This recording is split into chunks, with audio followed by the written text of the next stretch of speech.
ಗಣೇಶೋತ್ಸವ ಹಿನ್ನೆಲೆಯಲ್ಲಿ ರಾತ್ರಿ 10ರ ನಂತರ ಅಂಗಡಿ ಮುಂಗಟ್ಟುಗಳನ್ನು ಮುಚ್ಚಬೇಕು. ಇಲಾಖೆ ಸೂಚನೆ ನಂತರವೂ ಒಂದೊಮ್ಮೆ ಅಂಗಡಿ ಮುಂಗಟ್ಟುಗಳು ಎದುರು ಗಲಾಟೆ ನಡೆದರೆ ಅಂತಹ ಅಂಗಡಿ ಮಾಲೀಕನ ವಿರುದ್ಧ ಕಾನೂನು ಕ್ರಮ ಜರುಗಿಸಲಾಗುತ್ತದೆ ಎಂದು ಸಾಗರ ಡಿವೈಎಸ್ಪಿ ಗೋಪಾಲ್ ಕೃಷ್ಣ ನಾಯಕ್ ತಿಳಿಸಿದ್ದಾರೆ. ಮಾಧ್ಯಮಗಳ ಜೊತೆ ಮಾತನಾಡಿದ ಅವರು, ಸಾಮಾಜಿಕ ಜಾಲತಾಣಗಳು ಸಹ ಹೆಚ್ಚು ಜವಾಬ್ದಾರಿಯಿಂದ ಗೌರಿ ಗಣೇಶ ಹಬ್ಬದ ಸಂದರ್ಭದಲ್ಲಿ ವರ್ತಿಸಬೇಕು. ಸಂದೇಶ ಕಳಿಸಬೇಕಾದ್ರೆ ಬೇರೆಯವರಿಂದ ಬಂದ ಸಂದೇಶ ಕಳಿಸುವಾಗ ಸಹ ಎಚ್ಚರಿಕೆಯಿಂದ ಇರಿ.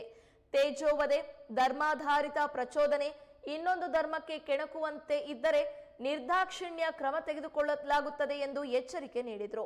ಹೋಟೆಲ್ಗಳಲ್ಲಿ ಕಾಲೇಜು ವಿದ್ಯಾರ್ಥಿಗಳನ್ನ ಹೆಚ್ಚು ಹೊತ್ತು ಕುಳಿತುಕೊಂಡು ಗೇಮ್ ಆಡಲು ಬಿಡಬಾರದು. ಇದರಿಂದ ಮಕ್ಕಳ ಭವಿಷ್ಯ ಹಾಳಾಗುತ್ತೆ. ಹೋಟೆಲ್ಗಳಲ್ಲಿ ಮಕ್ಕಳನ್ನ ಕೂರಿಸಿಕೊಂಡು ಗೇಮ್ ಇನ್ನಿತರ ಆಟವನ್ನ ಆಡಲು ಅವಕಾಶ ನೀಡಿದರೆ ಅಂತಹ ಹೋಟೆಲ್ ಪರವಾನಗಿ ರದ್ದುಪಡಿಸಲಾಗುತ್ತದೆ. ಗಣೇಶ ಮೂರ್ತಿ ಪ್ರತಿಷ್ಠಾಪಿಸುವ ಪೆಂಡಾಲ್ ಬಳಿ ರಾತ್ರಿ 10 ಗಂಟೆವರೆಗೆ ಮಾತ್ರ ಧ್ವನಿವರ್ಧಕ ಅಳವಡಿಕೆಗೆ ಅವಕಾಶ ಇರುತ್ತದೆ. ಒಂದೊಮ್ಮೆ ಅವಘಡಗಳು ನಡೆದರೆ ಗಣೇಶ ಪ್ರತಿಷ್ಠಾಪನೆ ಮಾಡಿದವರ ವಿರುದ್ಧ ಕ್ರಮ ಕೈಗೊಳ್ಳಲಾಗುತ್ತದೆ. ಗಣೇಶೋತ್ಸವ ವೇಳೆ ಪಟಾಕಿ ಸಿಡಿಸುವಾಗ ಹೆಚ್ಚು ಎಚ್ಚರಿಕೆಯಿಂದ ಇರಬೇಕು ಎಂದು ಕಿವಿ ಮಾತು ಹೇಳಿದರು. ಗಾಂಜಾ ಬಗ್ಗೆ ಸಾಕಷ್ಟು ಕಂಪ್ಲೇಂಟ್ಗಳು ಬರ್ತಾ ಇದ್ದು, ಈಗ ಮೊನ್ನೆ 5 ಮಂದಿ ಯುವಕರನ್ನು ನಾವು ಕರ್ಕೊಬಂದು ಅವ್ರು ಗಾಂಜಾ ಸೇದದ ಬಗ್ಗೆ ಅವ್ರ ಮೇಲೆ ಕ್ರಮ ತಗೊಂಡು ನ್ಯಾಯಾಲಯಕ್ಕೆ ಹಾಜರುಪಡಿಸಿ ಅವರು ನ್ಯಾಯಾಂಗ ಬಂಧನಕ್ಕೆ ಒಳಗಾಗಿದ್ದರು. ಮುಂದಿನ ದಿನದಲ್ಲಿ ಇನ್ನೂ ಹೆಚ್ಚಿನ ಪ್ರಮಾಣದಲ್ಲಿ ಗಾಂಜಾ ಯಾರಾದರೂ ಸೇದ್ಕೊಂಡು ಓಡಾಡ್ತಾ ಇದ್ದರೆ ಅವ್ರ ಬಗ್ಗೆ ಮೆಡಿಕಲ್ ಮಾಡ್ತೀವಿ. ಇಲ್ಲಿ ಒಬ್ಬ ಗಾಂಜಾ ಸೇದಿದ್ರೆ ಮಿನಿಮಮ್ 3 ರಿಂದ 5 ದಿವಸ ತನಕ ಅವ್ನ ಬ್ಲಡ್ಡಲ್ಲಿ ಅದ್ರ ಗಾಂಜಾ ಕಂಟೆಂಟ್ ಇರೋದ್ರಿಂದ ಅತಿ ಕಾಳಜಿಯಿಂದಿರಿ. ಯಾರೇ ಗಾಂಜಾ ಸೇದಿದವರು 5-6 ದಿವಸದ ತನಕ ನಮ್ಮ ಗಮನಕ್ಕೆ ಬಂದರು ಅಥವಾ ಮತ್ತದಲ್ಲಿ ಇದು ಗೊತ್ತಾದರೆ ಕ್ರಮ ಆಗ್ತದೆ ಅನ್ನೋದನ್ನು ಹೇಳ್ತಾ ಇದ್ದೀನಿ. ಅದ್ರ ಜೊತೆ ಇನ್ನೊಂದು ಅತಿ ಪ್ರಮುಖವಾದ ವಿಚಾರ, ಸಾರ್ವಜನಿಕರಿಗೆ ಮಾಹಿತಿ ಕೊಡೋದೇನೆಂದರೆ, ಈ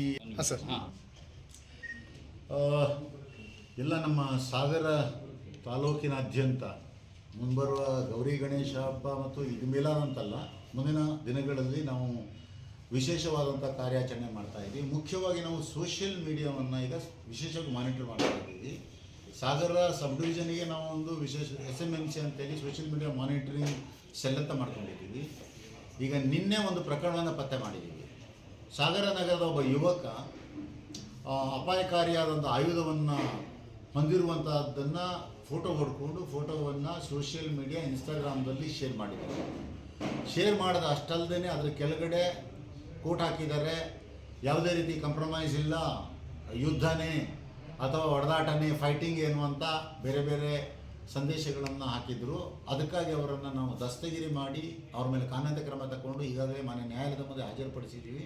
ಮಾನ್ಯ ನ್ಯಾಯಾಲಯ ಅವರಿಗೆ 14 ದಿವಸಗಳ ಕಾಲ ನ್ಯಾಯಾಂಗ ಬಂಧನವನ್ನು ವಿಧಿಸಿದೆ.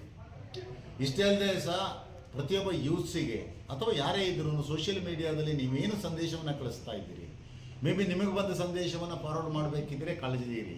ಉದಾಹರಣೆಗೆ ಆ ಯುವಕ ಕೆಲವೊಂದನ್ನು ಅವನ ಫೋಟೋ ಇದ್ದರೂ ಸಹ ಸಂದೇಶವನ್ನು ಬೇರೆಯವರಿಂದ ಕಾಪಿ ಮಾಡ್ದಂಗಿದೆ.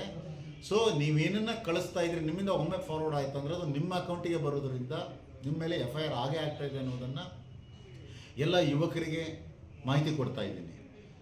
ಸೊ ಸೋಷಿಯಲ್ ಮೀಡಿಯಾದಲ್ಲಿ ಯಾರದೇ ತೇಜವಧೆ ಇರ್ಬೋದು, ಯಾವುದೇ ಧರ್ಮಾಧಾರಿತವಾಗಿ ಅಥವಾ ಯಾವುದೇ ಒಂದು ವರ್ಗವನ್ನು ಕೆಣಕುವುದು, ಪ್ರಚೋದಿಸುವುದು, ಅವಹೇಳನ ಮಾಡುವಂಥದ್ದು ಇದ್ದರೆ ನಾವು ನಿರ್ದಾಕ್ಷಿಣ್ಯವಾಗಿ ಕ್ರಮ ತಗೊಳ್ತೀವಿ.